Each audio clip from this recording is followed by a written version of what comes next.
शंभू कुमार लाइक Bhojpuri video देखना चाहते हैं तो बेल बटन जरूर दबाइए। हे माई छोड़ के जात बारू तू काहे होते भोर हो। हे माई छोड़ के जात बारू तू काहे होते भोर हो। गवना करा के राजा गई विदेशा नयनो हरवानी होई कठिन कलेसा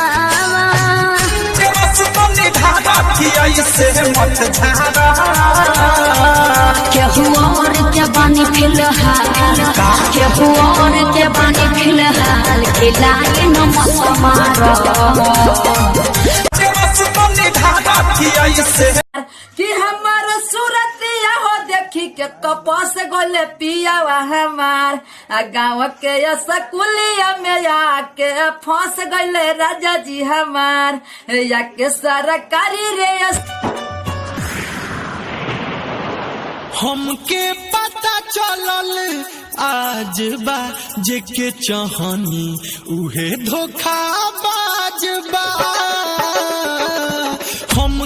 हमारा जसलाई के न देखले बाड़ का हो ऐसन का खास बाकी ताकत रयो से तोहर गाल लागे गेंदा के फूल जैसे है कोई फूल।